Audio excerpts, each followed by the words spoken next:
Okay, we are live. Yes, Matt, we're all here at HCAM. We should be going inside in just a minute, so we'll be starting very shortly. I All just right, want whenever to let people yep, know. whenever you're ready, just giving you a heads up. Super, thank you so much. I'm going to mute myself now. Okay. Oh, yeah, try to thread a needle.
Okay, go ahead.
So safe in that engine. So it's on carburetor. 120. Or 130. Easy change. Another one exclamation is you don't have to come to this meeting, but again. No, it's just it's Yeah, a I want this one. My kids don't have Who'd to it- worry about the Zoom because we are. Sarah. Oh, Sarah. Okay. Mhm. That up now. No, good. I would just like to remind everyone that we are currently live. So if anyone's not muted, they probably should. Mhm. Yeah. Like an adult. Yeah. Mhm. For sure. Okay, so we are, I don't know if you guys heard, Mike, we are live so that anything going into the. We are live and we can begin. We are starting. All right, good evening and welcome to the April 30th, 2024 Community Forum for the Hopkins Project. I am Nancy Kavanaugh. I'm the chair of the school committee. And I'd like if we could just, as we have the past couple of forums, go around just for everybody to introduce themselves. Susan, start. Susan Rothermick, Assistant Superintendent for Finance and Operations. Carol Kavanaugh, Superintendent of Schools. Matthew Cotter, principal at Hopkins Elementary School. Tim Person, Facilities Director for the schools. Rob Blanchard, Commodore Builders, Project Executive on the building side. Jeff Danico, the owner's project manager for the Vertex companies. Dawn Guariello, Perkins Eastman, Project Designer and Architect. Dan Connolly, Perkins Eastman, Project Manager. And Christopher Eberly, Project Executive for the OPM, the Vertex companies. Thank you. So there is a presentation that we're going to have tonight, but there's also an opportunity for people both here in the audience to ask questions, but also for those who are in our Zoom to ask questions in the Zoom link. I'll be monitoring for looking for people with questions. If you can put your hand up or indicate and put something in the chat box, that would be helpful. And for those who are watching on YouTube, we're not monitoring YouTube for questions. So if you go over into the Zoom, which is listed on the town website, we will be able to find your questions there. So I'll turn it over to who's starting the presentation. Are you introducing us? Introduce yourself. So the first presenter tonight will be the school department. So tonight we're going to cover the history of the project, the need for the project. That'll be presented by the school, and then the design team will present the design plans, the exterior massing. The construction team will talk about schedule, logistics, phasing, and then the owner's project manager will take back the discussion about cost and cost comparisons of construction, and then the total project budget and the funding request. And with that, I'd like to turn it over to Carol and Susan to start with the history and the need for the project. Great, thank you. So I'll talk a little bit about the project origin and the district-wide studies we have done that have led to the Hopkins Addition project.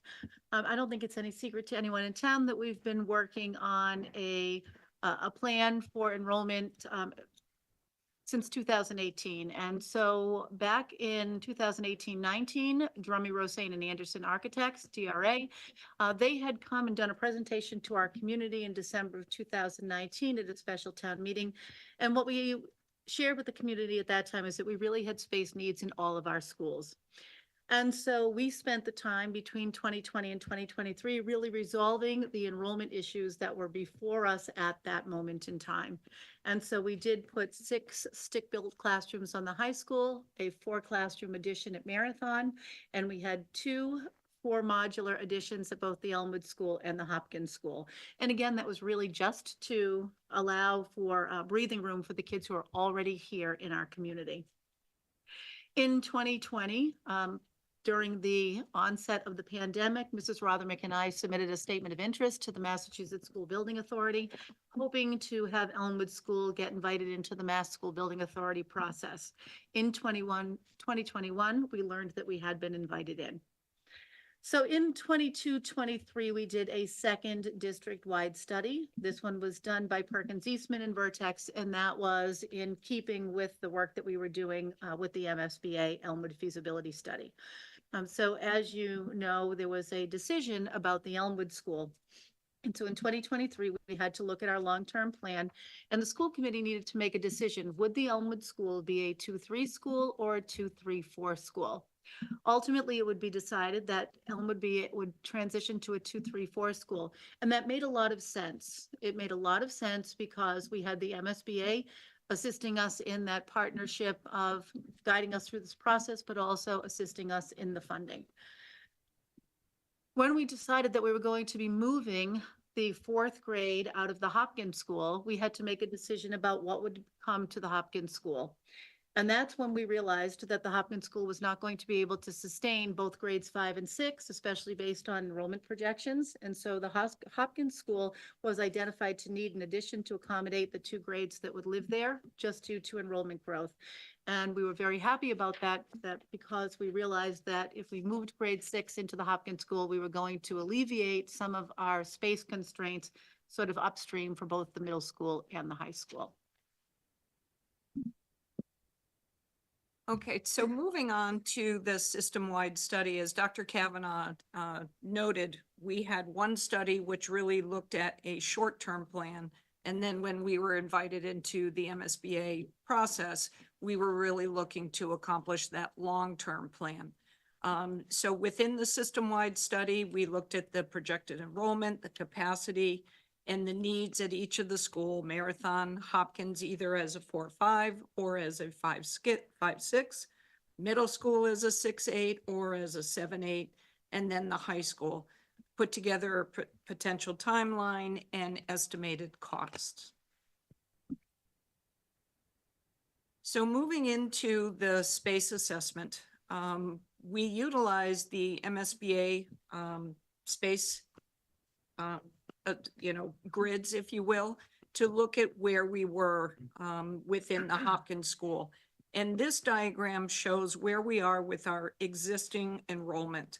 So the red, which is indicating that we are undersized in terms of the existing enrollment by 20%. So that is some of the modular classrooms, the servery for the kitchen.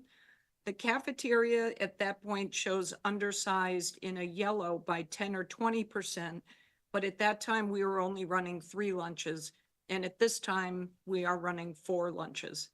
So you can see where the red exists, which is the undersized by 20% throughout with just the existing enrollment. Moving into the MSBA projected enrollments that we were utilizing both for the Elmwood project and now also for the Hopkins project. The way the MSBA puts together their enrollment projections, they put together a 10-year build, but then they're looking at that last line on that grid, which is the 10-year average. And that is the number that we are using, the grade 5-6 as being 803. The full year 10-year average district-wide is 4,975. And again, this is the way the MSBA does this. It's not a way of looking at it annually, it's looking at that 10-year average. And that's a very important distinguishment from the other enrollment projections that we have from Dr. Arthur Wagman, where you actually can see, and his process uses individual years that we can look at. So moving into the space assessment, using that projected enrollment, you can see where much more of the Hopkins building goes into the red, meaning that much more of this building is now undersized by over 20%. And that is really what led to the discussions that we had moving forward.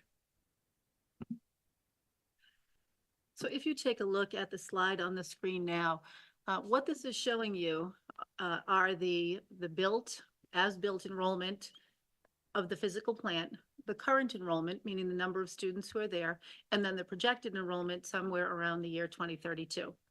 So as we are looking at the currently configured capacity of the Hopkins School, which now houses grades 4 and 5, the ideal capacity there, or the not to exceed capacity, would be 628 students. And that's based on the physical size and based on the educational programming that we offer. Our current enrollment greatly exceeds that. We are up to 689 students today, and the projected enrollment, as Mrs. Rothermick just said, is 802 students into the future. If we look at the middle school, you're going to see that as configured, the capacity of the middle school today is 1,116 students, and that's based on its physical plant as well as the educational programming that we offer. Our current enrollment is 970 students. The projected enrollment for that building is 1,198 students. And so you can see that even where we are today in terms of numbers, there's just a little bit of wiggle room in terms of the capacity and the enrollment. If we look at Hopkinton High School, and you know that we just put a 6 classroom stick-built addition on that just a few years ago, the current configuration accommodates 1,252 students. Our current enrollment is at 1,234, so those numbers are very close. And the projected enrollment is 1,498. If we move to the next slide,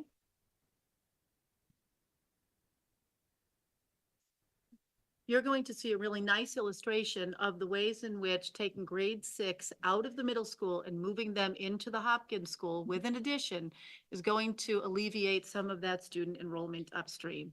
So as you look at the image of Hopkins there, which is the first image inside the red box, all of that orange space is the new addition, is the 28,000 foot proposed addition to that building. So if our current capacity is 628 and the projected enrollment is 802, what we need is capacity for about 174 students. That's what that orange box does. That's exactly what the addition is designed to do. It's designed to accommodate the 174 students. If we're able to take a whole grade level, all of grade 6 out of the middle school, and the current configuration capacity of that building is 1,116, the projected enrollment will be 795. That gives you capacity, availability to find the space for 321 students according to these figures. So if you have that kind of space, and we look at the high school pointing out toward 2032, when we take a look at that, the configuration capacity, as I said in the previous slide, is 1,252. The projected enrollment is 1,498, a difference of 246 kids. So the question becomes, what do you do with those 246 kids? And the answer is in the highlighted yellow in the middle of that box. The available capacity exists in the middle school. And so if we can start to house some of our classes for the high school in the middle school building, which are very close to each other, very proximal, and there's easy transition between the two buildings. That's how we solve that problem moving upstream. So again, looking at the enrollment configurations from a long-term stance, again, looking at the current configuration with Hopkins as a 4-5 is an increase in 25.3% in student enrollment. And as a 5-6, it is the same increase. But moving into the middle school, as Dr. Kavanaugh said, when you go to moving Hopkins to be a grade 5-6, you can see that the middle school enrollment is a decrease of 18% because we now have been able to move grade 6. So with the Hopkins addition of 28,000 square feet and the middle school freed up space of 23,000 square feet, we're talking about 51,000 square feet that becomes available as part of this project. So to take you back, in the beginning, in July of 23, we began some meetings at the administration level to understand the educational and curricular differences between a school offering between grades 4-5 and 5-6. And then there were also meetings at the educator level, speaking with teachers at both the Hopkins and the middle school to understand what is necessary to educate the students at that level. So in the fall of 23, the schematic design basically used those meetings to understand and provide for the needs and that initial estimate. As we moved on with that information and further drilled down into the design in the winter of 23 and 24, that also confirmed the configurations and the scope and further defined the cost estimates that you will see later. So talking a little bit about the space needs and the program changes. As you look at those two middle figures, the ones that show the Hopkins School with the orange shaded addition, it does not really matter if that school was a 4-5 school or a 5-6 school, because the enrollment numbers were going to be 802 or 803 as we looked at those two buildings. And so 28,000 square feet was going to be needed to house two classes in there. Because grade 4 is being pulled out to go to Elmwood School, we were going to be making changes, programmatic changes, to accommodate the 6th graders as they move into the building. So we were going to need additional classrooms, special education space, science, technology, and engineering classrooms. And we will have 6 general education classrooms. 4 of the 10 classrooms that will ultimately be there are modular classrooms, so those will be moved over from the Elmwood School. We want to be very clear with people that there's a $1.5 million fee associated with that movement. And what we're hoping is that the Elmwood project and the Hopkins project come in under budget such that we're able to fund that move of the modular classrooms with the $1.5 million from those other projects.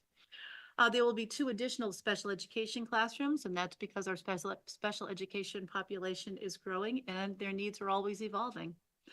We have a science, technology, and engineering classroom. And again, that is a Department of Elementary and Secondary Education sort of motivated classroom. There is, after the 2016 adoption of new science, technology, and engineering standards, we don't just teach science out of textbooks anymore, but rather children do science. They roll up their sleeves and they're actually experimenting and conducting engineering-based projects in the science, technology, and engineering classroom. So that classroom is sort of a must if we want our physical space to match the educational needs. In terms of related arts, there will be another art room, another band, chorus, and orchestra room. And then I'll talk a little bit about the gymnasium in a moment.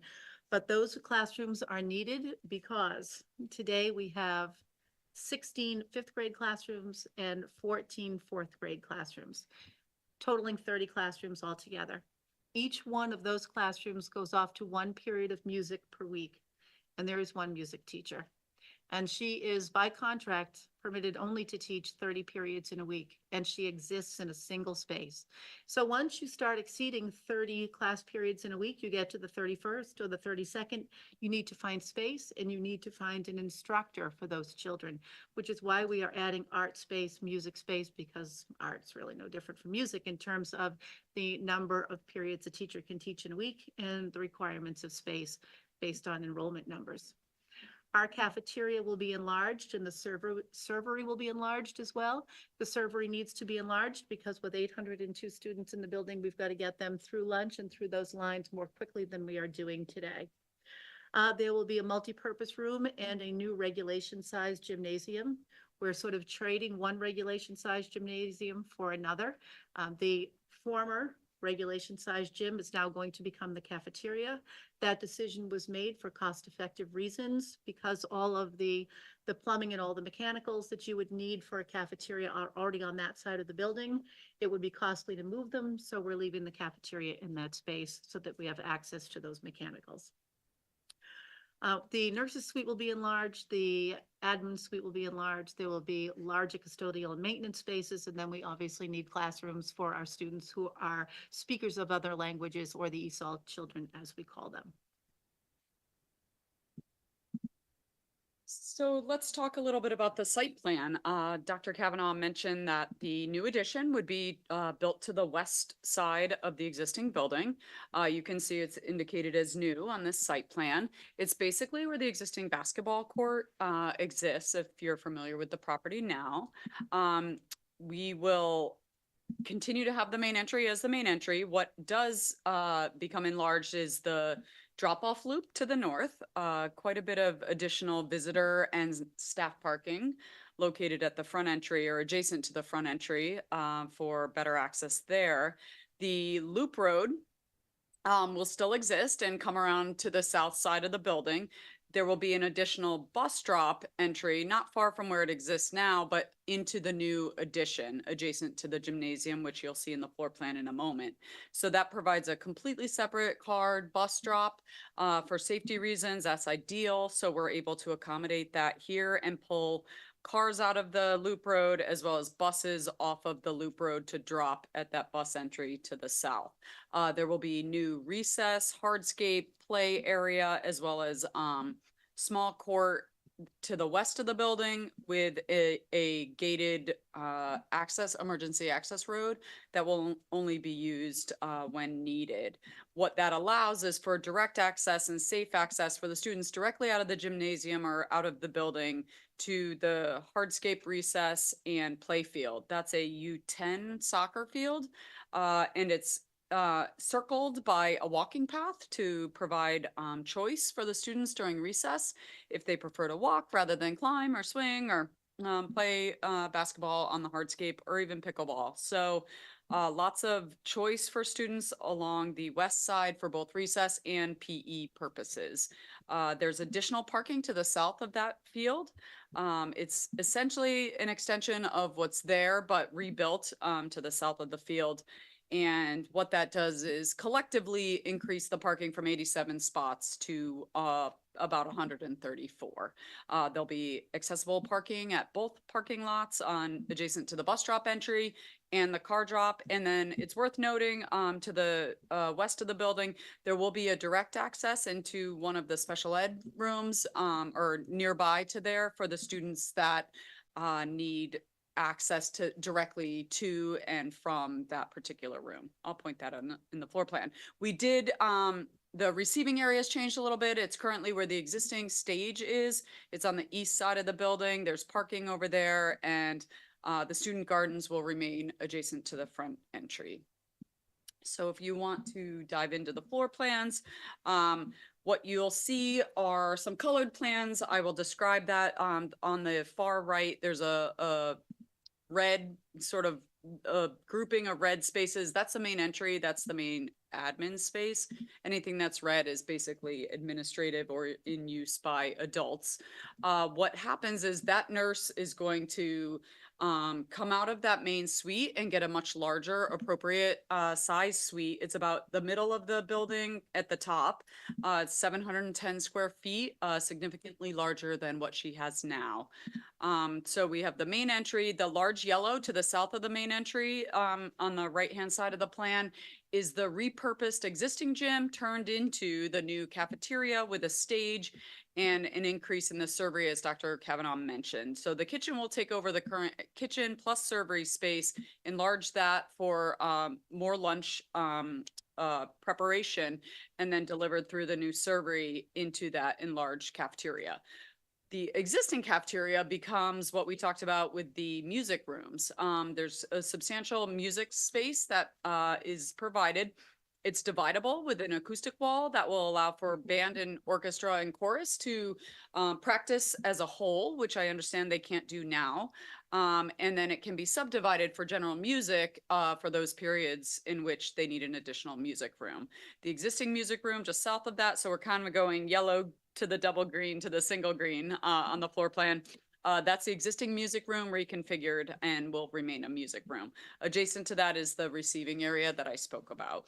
So the far right hand is a lot of service, receiving, mechanical, all those brown spaces. As we move into the academic space, it kind of go to the middle of the floor plan. We have the existing classrooms. Those will be a light touch on the renovation.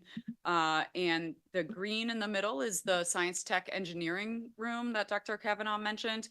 That doesn't exist now. There'll be some additional, the purple are the special ed spaces. There are some additional small group rooms that don't exist now that will be provided to support the special education program. The dashed line indicates the line between the renovation and the new construction part of the building. As you come through the corridors into the new construction, you'll see that there are two new, the purple squares at the left-hand side of the plan are additional special ed spaces, and the far left one is the one that has the direct access that I mentioned in the site plan. There's 3 general classrooms on the north side of the addition, and then the gymnasium plus the multi-purpose gymnasium on the south side. And if you remember the site plan, it's got that direct access to the recess hardscape. So there's a nice adjacency there for both PE and also recess. The bus entry is kind of to the right-hand side of that yellow square that's indicated as the gym. So the students can come in, they can enter into the gym and before they go to their classrooms or go directly to their classrooms. So entrances on both sides of the building. If you want to go to the second floor, thank you. Again, more classroom spaces. The media center will remain in its existing location. The existing art room, which is that far right-hand green space, will just be reconfigured moderately to move the kiln and do some improvements there. But on the left addition, the green square is the additional art room that Dr. Kavanaugh mentioned, the second art room, which is currently being designed as a digital art space to allow for students to have access to not just physical art, but also digital. So there's a nice mix there of media for the students. There are all of the blue are general classrooms, and the purple space on the far left is an additional special ed classroom. There's some mechanical, additional restrooms to meet the student population. That's most of the floor plan. So if you want to get into the renderings, what you see here is the north side rendering of the addition. It looks a lot like the existing building. We're matching brick, we're matching the trim color, the downspout color. So a lot of symmetry between what's existing and the proposed materiality. And you'll see the relocated future project that Dr. Kavanaugh mentioned of the 2-story modular is indicated on the far right. So that is the future movement of that modular classroom. If you want to get into the interior spaces, we're showing here the gymnasium. There will be a curtain between it to divide the space into 2 teaching stations. We've got the 3rd multi-purpose gym that will provide a 3rd teaching station for students. There's a small amount of seating and a MIAA regulation basketball court. You go to the next, you'll see one of the new construction general classrooms, lots of natural light, views to outside, multiple teaching walls, and flexible furnishings. I think these will be pretty nice learning spaces for the students. And then the next will be the cafeteria. And this is again, the repurposed gymnasium. So current gymnasium turned cafeteria. The wood wall is the opening to the platform for performances and increased seating as well to meet the needs of the increased enrollment. And lastly, we've got the band chorus orchestra, the large room that I mentioned, that's subdividable with the acoustic wall. You can kind of see it on the left and right there. And this can be, we've shown multiple configurations for all of band chorus orchestra, as well as the division for separate classrooms as needed. So lots of flexibility in this space. There are some existing structural elements that will need to be worked around, but we feel as though the teaching and visuals to the teaching walls can still be seen and accomplished there, and plenty of storage for musical instruments. So the next two slides is a draft of how we would break out the 5th grade teams and the 6th grade teams with the renovation and addition. As Dr. Kavanaugh had said earlier, the grade 6 team currently is made up of 5 classrooms with a social studies teacher, a writing teacher, ELA teacher, math and science. And our 5th grade teams are made up of 4 classroom teachers, and we pair 2 teachers together to make what we call switch classes to run our 5th grade program. And so these next 2 slides just demonstrate how we would break out these teams so that teachers could still collaborate and students are still able to have that team feel that they have in the current middle school model and the current 5th grade model. So we would have 4 5th grade classroom teams and 3 6th grade classroom, or 3 6th grade teams. And each 6th grade team does require a sort of different science classroom layout. That's something that we had found through our forums with the 6th grade science teachers. So you'll see that each 6th grade team does encompass is included with a 6th grade science classroom. They have a little bit of a different setup for their needs. And then we would lay these teams out in a way that could then absorb the modulars into their teams so that we could limit the movement of classrooms as we continue to add to the building with those future modulars coming from Elmwood. But it's important educationally to try to keep those teams together. That way teachers are able to quickly collaborate on kids' needs and also limits the transition time for kids as they start at this age to start transitioning from class to class on their own. So the nice part about this design is that it does allow us to keep both that 6th grade team model and 5th grade team model at the same time. So we spoke a lot at the beginning about where we are or where we've been in terms of the development of this project. We began at the beginning of Q3 in 2023 with a schematic design, and we've been developing this for close to a year at this point. Where we are currently is we've begun the permitting process with both the Conservation Commission as well as the Planning Board, and we're currently developing the construction documents so that we can take construction, or we can begin our construction estimating process pending a successful funding approval at town meeting next week. As we approach town meeting, we are looking at the idea that we'll have an early construction package pending approval, where we'll begin doing some preparatory work over the course of the summer, and then we'll move into the full building construction. And so I'll turn it over to Rob from Commodore Builders to speak to the plan that Commodore has developed for building the actual building itself. Thank you. So starting in, we can scoot down to beginning of Q3. We'll be starting the site enabling work. It's a very short period, about 6 weeks from middle of July to end of August before the kids start.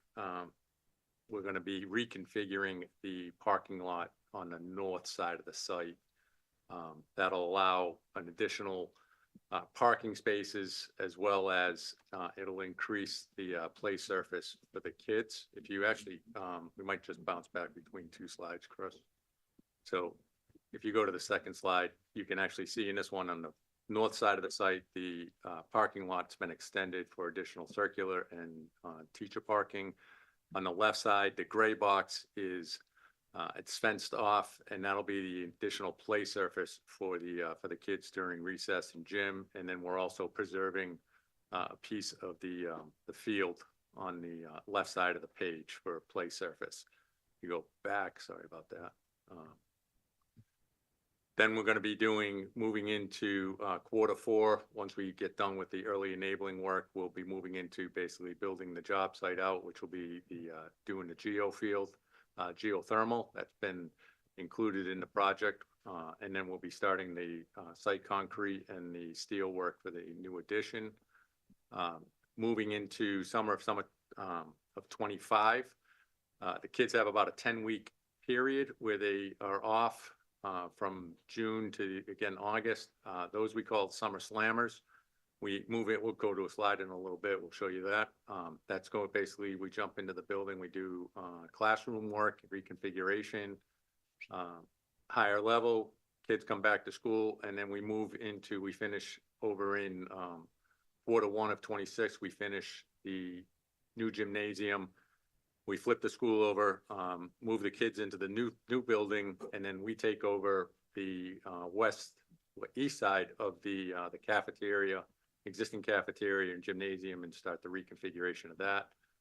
Finish off in the summer of 26. Again, another summer slammer job where we finish the reconfiguration of the building and the classrooms, the existing classrooms, and then wrap up the project in the Q3 of 26.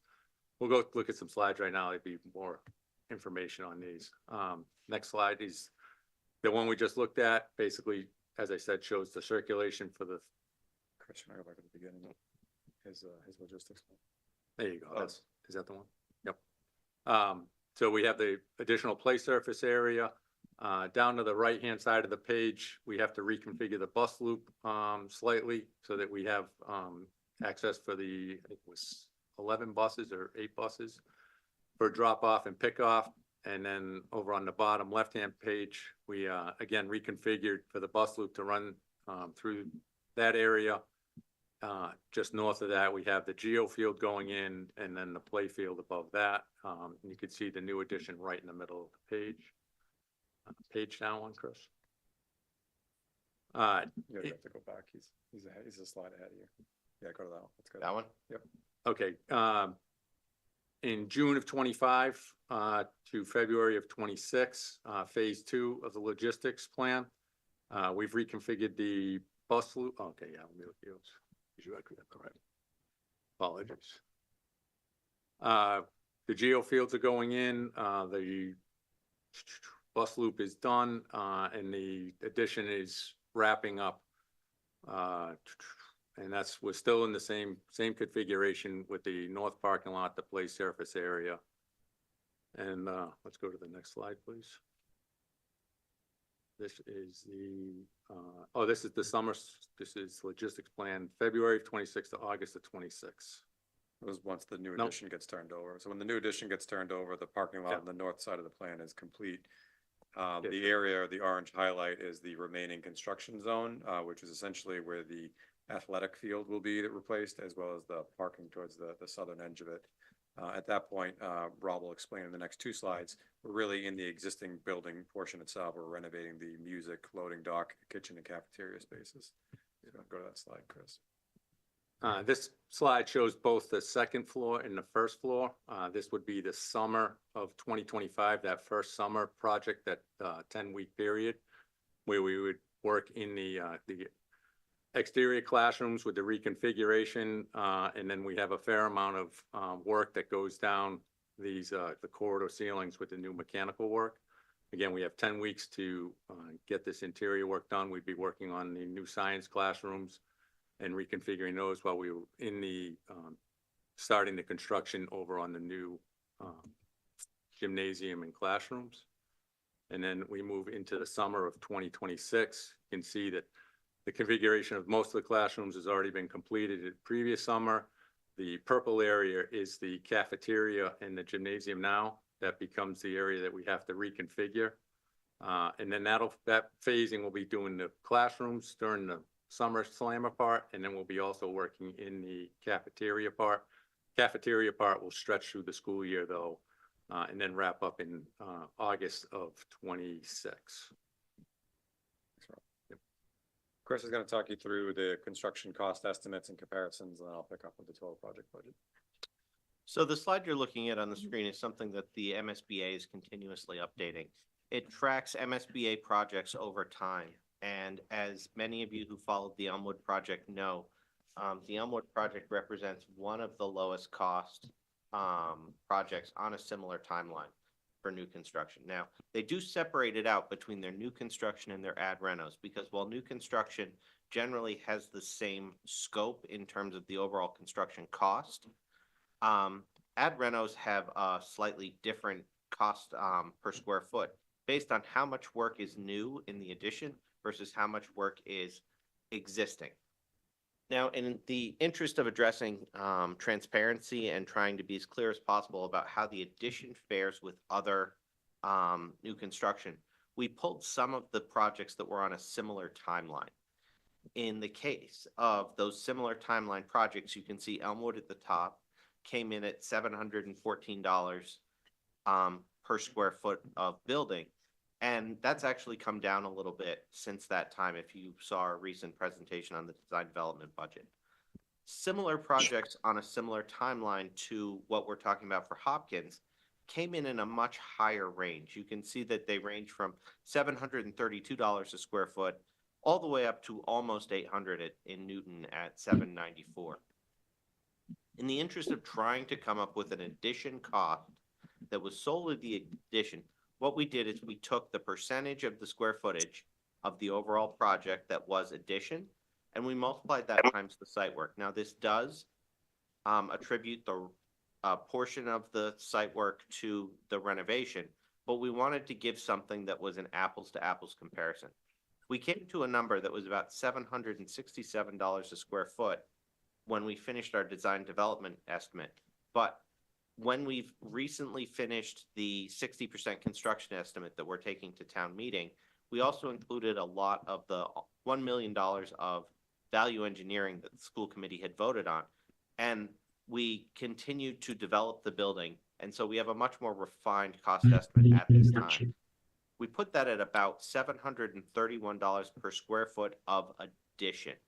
But when you look at the project as a whole, including the renovated portions as well, the overall construction estimate versus the 106,000 square feet of building that's going into the project puts us at about $390 per square foot overall. In either way, we've been able to bring the cost down from what we said previously, and we continue to be on the low end of the range in comparable new projects. As I mentioned previously, this is the chart from the MSBA that shows additions. And as you can see, it is not as narrowly clustered, largely because the communities that make the decisions about their project may have a varying degree of renovation or addition in the project based on the current status of their current facilities, the need that is renovation versus the need that is growth that requires new space. And so as you can see in projects in the year 2025 timeline, you have ranges that go from as low as 600 and in the 680 square foot range all the way up to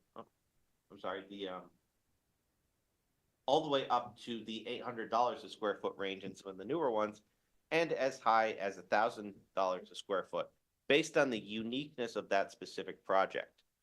To put that in context, we grabbed some of the similar projects that have existed over the last 2 years, and we not only put their cost per square foot on the slide, but we also put the percentage of renovation and the percentage of new compared to their overall square footage. What you can see is a trend develops. Schools like Lawrence, where 87% of it is new, was on the higher end of that trend at $725 a square foot. Similarly, Spencer was on the higher end of that range at $720 a square foot, compared to 75% of it being a new addition. Whereas on the lower end of the range, schools like Lowell, where 38% of it was new, but 62% was a renovation, was on that lower end. Similarly, Peabody, where most of the project ended up being a renovation, was similarly on that lower end at 456, and Webster, where it was entirely a renovation, was on that lower end on 476. Now, all of these schools have to follow the MSBA space summary and the MSBA standards for those buildings. With Hopkins, we're looking at a building that is not that old and is still very viable for the student population that it can comfortably serve, but it needs to expand as a result of the increased enrollment. Therefore, we could make certain choices about how much renovation was necessary, and we could target that renovation to only the programmatic changes that were necessary to deal with bringing a sixth grade population down to down to the 4-5 school, and really target the renovation to limit only the necessities of serving that overall interest. Therefore, we were able to bring the total project cost down to the lowest of any of the projects over the last 2 years. Thanks, Chris. So as Chris related to you how we compare to the market, he also made notes about the work that's been done between last summer and today leading up into the town meeting. The cost estimate has gone through several levels. We're on our third complete cost estimate. And as Chris noted, we brought value engineering of over $1 million back to the school committee for decisions they made earlier this month to reduce the overall cost. During that time, we've brought on a construction manager of Commodore Builders to do some additional investigation. They've scanned the building to really fine tune the risks of the project. We've also done some borings to fine tune the location of ledge. So really make sure we're comfortable with the number that's going to go to town meeting, as this is an estimate and not the final bid results. We really needed to do that deeper dive on the overall information gathering. And so that's occurred over the last 6 months of the project as the consultant team has worked together. What's that resulted in is a construction budget of $41,435,000 that the whole project team feels comfortable that we can deliver the project for. To date, the town has already appropriated $3 million for the design and permitting phases, which is the phase that we're in right now. What's remaining in the overall project cost is just shy of $8 million, which comprises the furniture, fixtures, technology, contingencies, architectural and OPM, construction management fees, as well as the commissioning and other miscellaneous costs. Brings us to a grand total of $52,400,000 for the total cost of this project. As Dr. Kavanaugh noted, this does not include the modulars that would be relocated as a separate phase. We're very confident that there'll be money left over in the Elmwood project that would allow the town to reappropriate that money to deal with the modulars after the conclusion of the Elmwood project, where those modulars are needed until that day happens. On the next slide, I'll talk about kind of where we are today. So with that $52.4 million number, $3 million has already been appropriated in annual town meeting last year. At that same annual town meeting, $850,000 was appropriated for end-of-life mechanical equipment at the Hopkins project. The school put that money on hold in terms of spending it because what they wanted to do was to reallocate that money to green construction. So what that means is that the Hopkins project itself is really trying to live to the goals of the town and meet the sustainability and stretch goals of the town to be more energy efficient as well as all electric. And so this project moves forward with geothermal and all electric equipment. And so that money was put on hold and is going to be carried forward as part of this overall renovation project. Should the project not move forward, those elements would be replaced in kind as gas equipment. And so that 850 was put on hold while we move forward with the overall project. But the remaining value of the dollars that are needed at this coming town meeting is $48,550,000. And that comprises the total construction phase of the project and the remaining work ahead. Next slide. The school is very conscious about managing the overall budgets that they've been charged with over the last few years. And so what's in front of you is a suggestion of reallocating, reappropriating already allocated unissued debt. And so at the completion of the previous projects that the superintendent noted, there was the addition to the high school, there was a roof replacement, and there was the addition to Marathon. There's money left over in those budgets that can be reallocated because it's unissued debt that's already been authorized. In addition to that, the school used their reserve funds to fund the feasibility phase of the Elmwood School project. That money was reimbursed to the town through the MSBA project and then put back into the coffers for that school reserve fund. So these four buckets comprise $1,648,000 that can be reallocated for appropriation, that can be reauthorized without increasing the debt to the overall town. What that means on the next slide is that of that $48,550,000, if you take that $1.6 million off the number, the debt exclusion that you're looking to move forward with is $46,902,000. That would be additional new debt that the town borrows as part of the project. Important to note is that this project will qualify for both Mass Save energy rebates as well as the IRA rebates. These can be substantial savings. We've initiated the process with the Mass Save program and are looking at a few $100,000 coming from the Mass Save program in and of itself. We're also going down the path of understanding the IRA program and the millions of dollars that are at stake there for the geothermal program. There's several projects that are in front of this job that are applying this calendar year, and we'll have confirmation as the rebates sizes themselves as they start to get paid out to your neighboring towns, and more information will come back. Ultimately, what that means is the long-term borrowing of the town does not need to be the $46,900,000, and it'll be less the rebates that come both locally from Mass Save and federally from the IRA Inflation Reduction Act. So that concludes our presentation tonight. I want to just put a few notes about the upcoming next steps before we get into opening up for town meeting questions. And so the annual town meeting is coming up on Monday, May 6th, and is projected to continue on to Tuesday, May 7th. This ballot vote is Article 19, so projected to be towards the end of Monday or early on Tuesday. So I want to make that important note. And then the ballot vote will follow 2 weeks later on May 20th. You can go and find additional information on this project, both on the school's project website with the note down at the bottom of that address, as well as previously recorded meetings on HCAM or the school project website of the school building committee and community forums. So with that conclusion, I'd like to open it up to the public for any questions, whether through the Zoom chat or in the audience. I'll start with our audience here, unless there's any additional closing comments. I would just say if people are looking for a Zoom link, I think that they can find it on the school's Facebook page. Thank you. So the Zoom link is available on the town website, the school project website, and the Facebook page. So with that, I'll open it up first to the audience, see if there's any questions amongst those present. I think it was 134 total spaces, parking spaces, once the project's completed. Are any of those going to be reserved for electric vehicle charging? Is that? Yeah, do you know off the top of your head? Is it 5%? I think it's 7. It's more than that?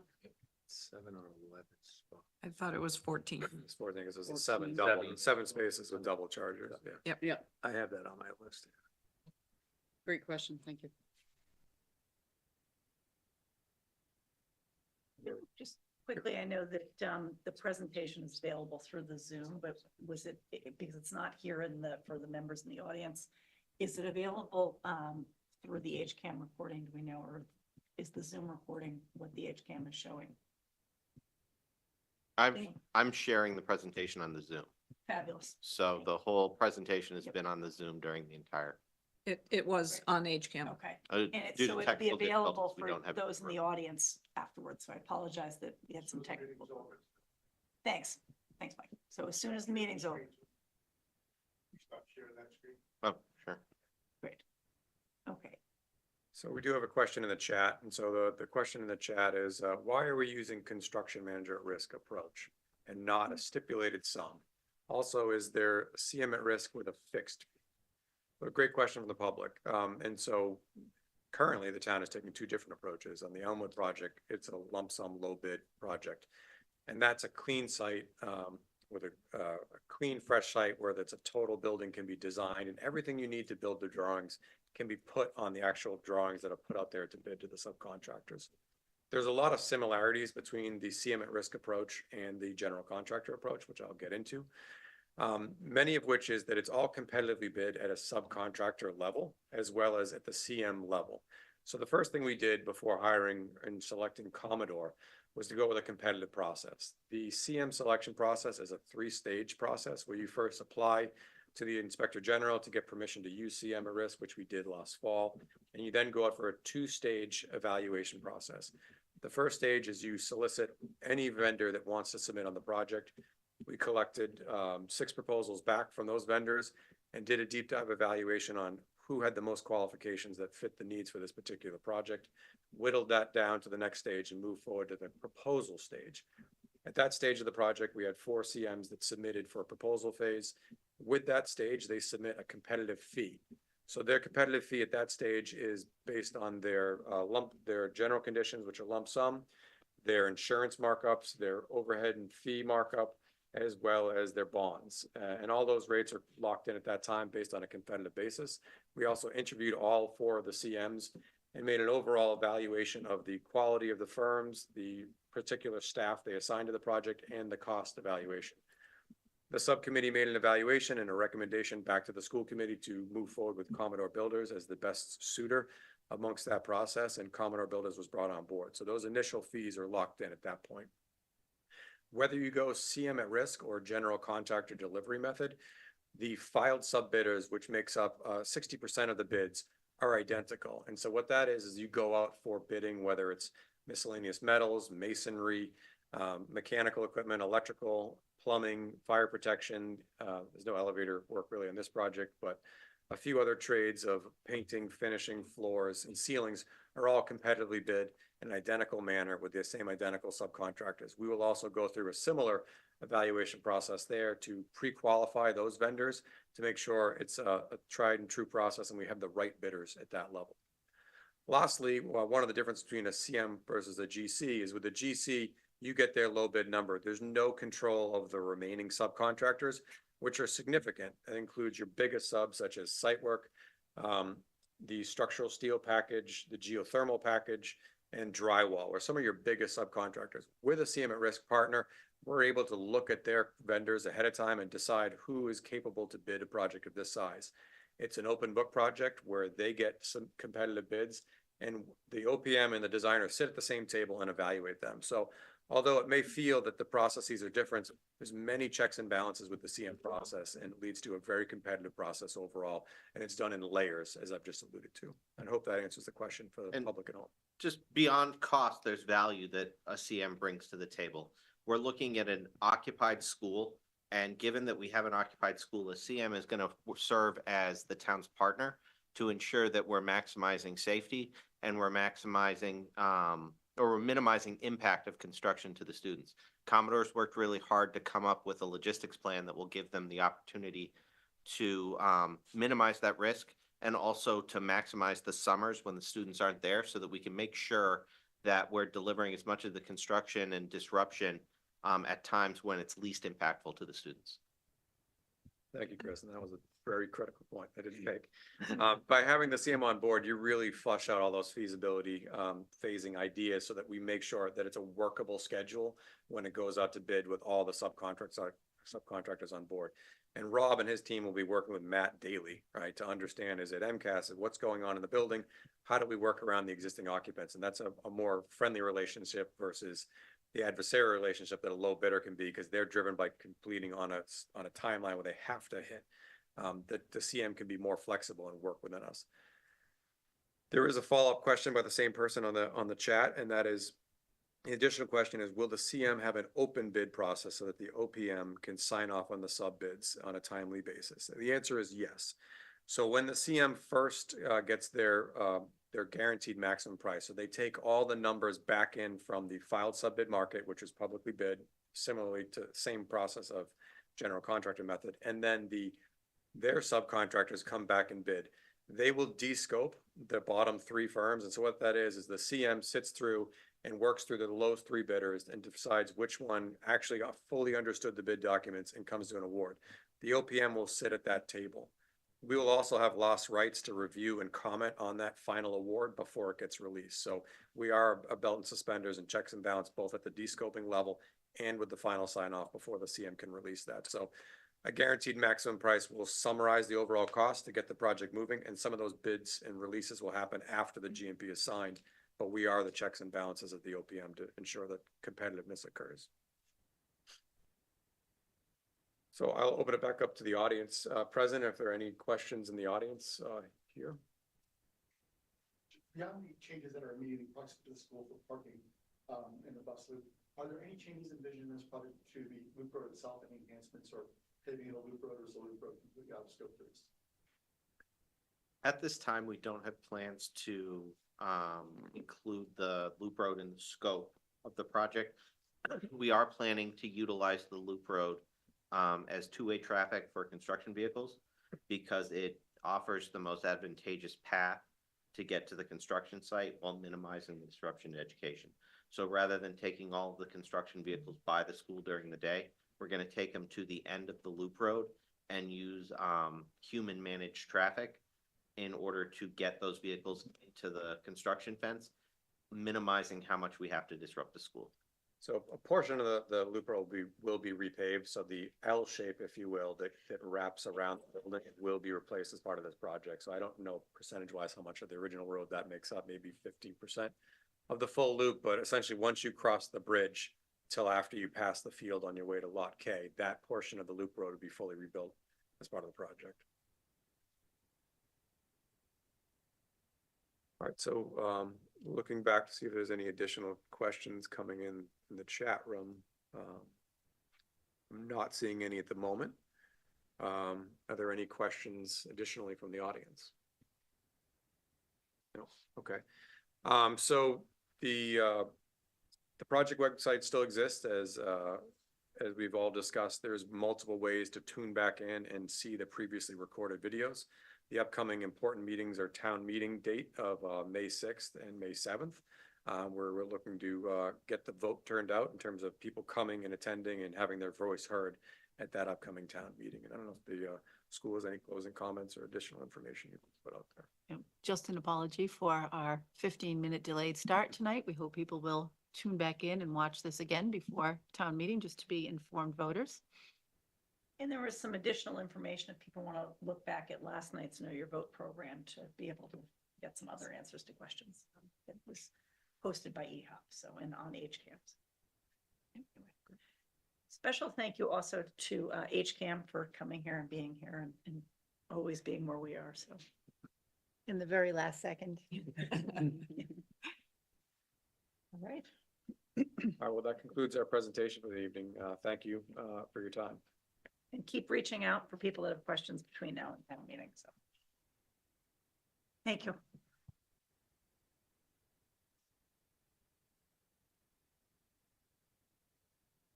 I know you were both kind enough to take your time.